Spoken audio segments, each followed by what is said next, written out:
Chapter 8.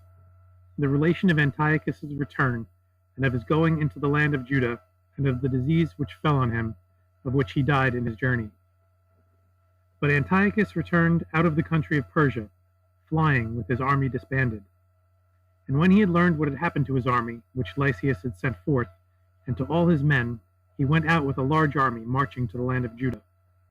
Now when in his progress he had reached the middle of his journey, God smote his troops with the most mighty weapons.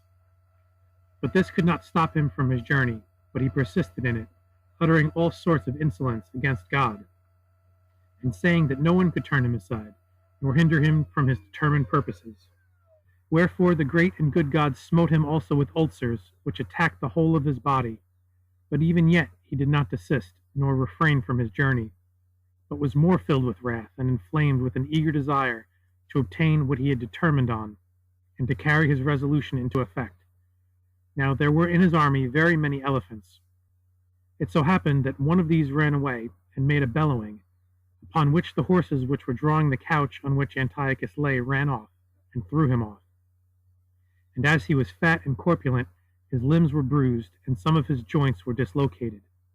And the bad smell of his ulcers, which already sent forth a fetid odor, was so much increased, that neither he himself could no longer endure it, nor could those who came near him.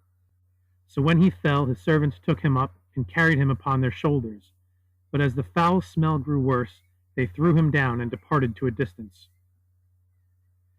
Therefore, perceiving the evils which surrounded him, he believed for certain that all that punishment had come upon him from the great and good God, by reason of the injury of the tyranny which he had used towards the Hebrews, and the unjust shedding of their blood.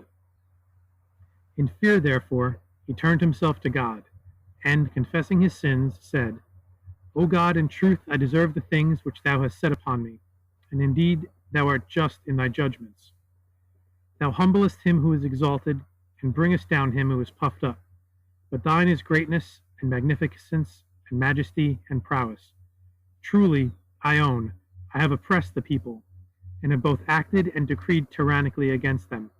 Forgive, I pray thee, O my God, this my error, and wipe out my sin, and bestow upon me my health, and my care shall be to fill the treasury of thy house with gold and silver, and to strew the floor of thy house of thy sanctuary with purple vestments, and to be circumcised, and to proclaim throughout all my kingdom that thou only art the true God, without any partner, and that there is no God beside thee. But God did not hear his prayers, nor accept his supplication. But his troubles so increased on him that he voided his bowels, and his ulcers increased to that degree that his flesh dropped off from his body. Then he died, and was buried in his place, and his son reigned in his stead, whose name was Eupator. Chapter 9. The history of the 8 days of dedication. When Judas had put to flight Ptolemy and Nicanor and Gorgias, and had slain their men, he himself and his troops returned into the country of the holy house. And he commanded all the altars to be destroyed, which Antiochus had ordered to be built. And he removed all the idols which were in the sanctuary, and they built up a new altar, and he commanded sacrifices to be offered upon that. They prayed also to the great and good God, that he would bring forth the holy fire which might remain upon the altar. And fire came out from some stones of the altar, and burned up the wood and the sacrifice, and from it fire continued on the altar until the third carrying into captivity. And then they kept a festival of the new altar for 8 days, beginning on the 25th day of the month Caslau. And then they placed bread upon the table of the house of God, and lighted the lamps of the candlestick. And on each of these 8 days they assembled together for prayer and praise, and moreover they appointed it an ordinance for every year to come. Chapter 10. The history of Judas' battle with Gorgias and Ptolemy. Now after the days of dedication, Judas marched into the country of the Idumeans, to the mountain Sarah, for Gorgias was staying there.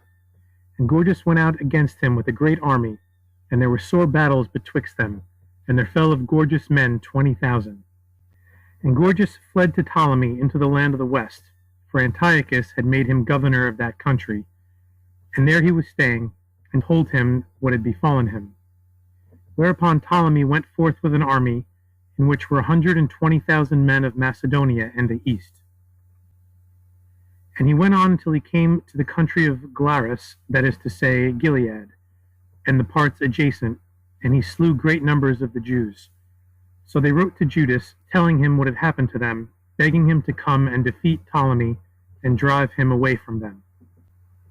And their letter reached him at the same time that a letter came to him from the inhabitants of the mountain of Galilee likewise, informing him how the Macedonians who were at Tyre and Zidon had now united against them and had attacked them, killing several. Now when Judas had read both the letters, he called together his men and showed them the contents of the letters, and appointed a fast and supplication. After this he ordered his brother Simeon to take with him 3,000 men of the Jews, and to march with all speed to the mountain of Galilee, and to quell the Macedonians who were there. And Simeon went, but Judas hastened to encounter Ptolemy. And Simeon attacked the Macedonians unexpectedly, and slew of them 8,000 men, and gave rest to the Galileans.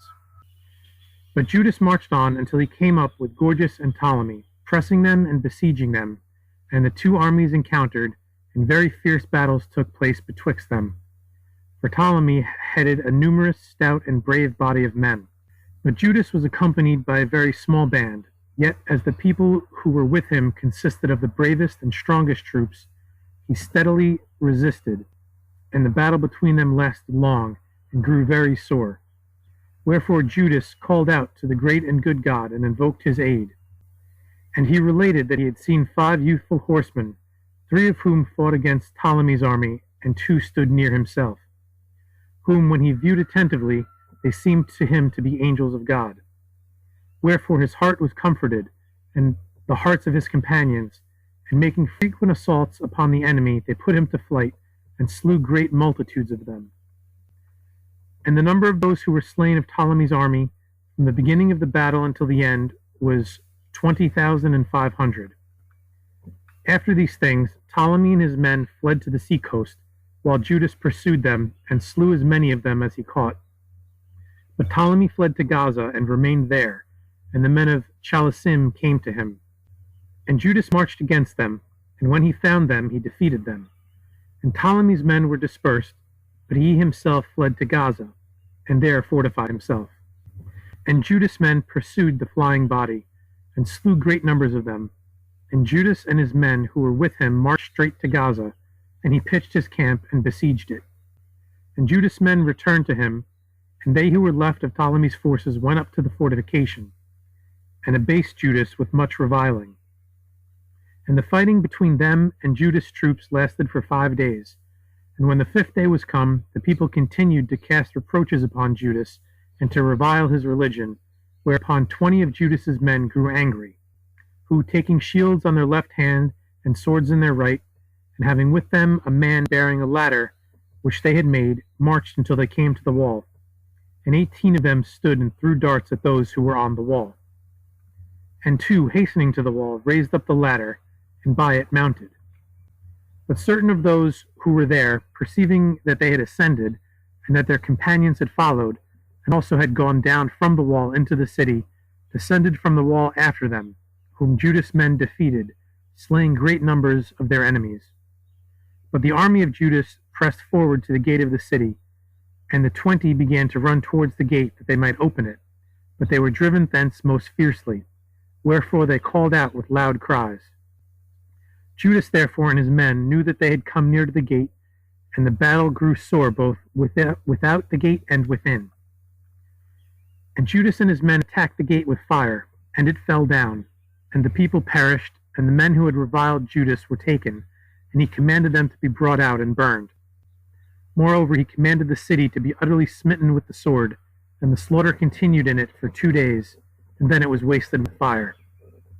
But Ptolemy fled, nor were tidings of him heard at that time, because he had changed his clothes and concealed himself in one of the pits, and no account of him was had.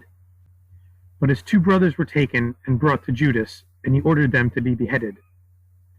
After this he went into the land of the sanctuary with abundance of spoil, both he and his company, offering prayers therein, giving thanks to God for the benefits which they had received.